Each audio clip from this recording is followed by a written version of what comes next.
Hi, this is Andreas speaking from Kassel, Germany, and this is the fourth part of our mini-series Understanding Life Through Philosophy. And the central question is, what does truly matter in life? If you have watched the previous videos, but even if you haven't, there are certain things that seem to be very obvious. Justice, fairness, freedom, friendship, love. But there is another thing that most philosophers really did not think about, and these are the conditions which are necessary to experience these wonderful things. But let's start with some philosophers.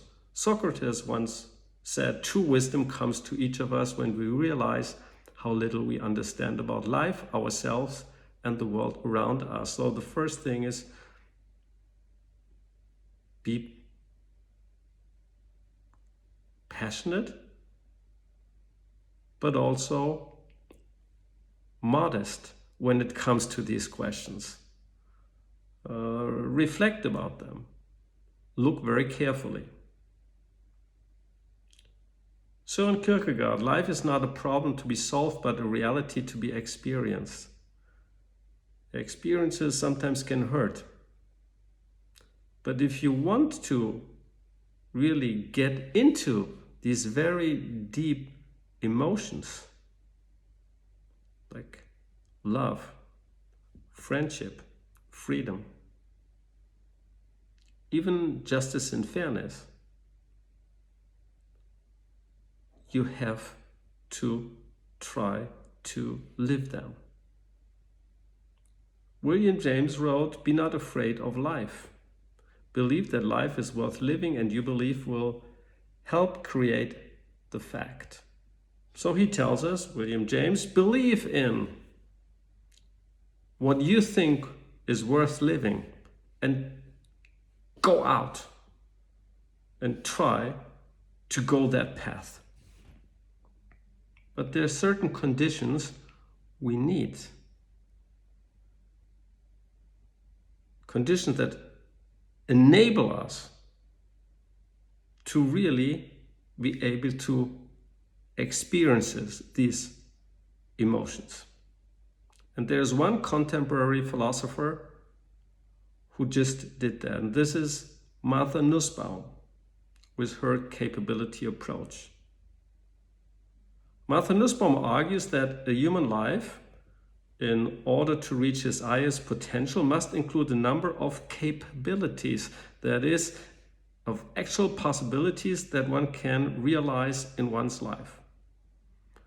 These capabilities include the ability to live a life that is worth living, the ability to use one's imagination, sufficient education to enable a truly human understanding of the world and one's position in it, having dignity and a sense of equal worth, as well as the ability to participate in the political life of one's society.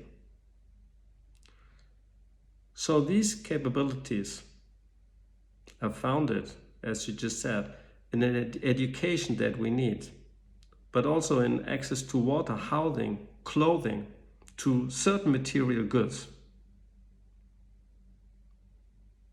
If we don't have that, all the other things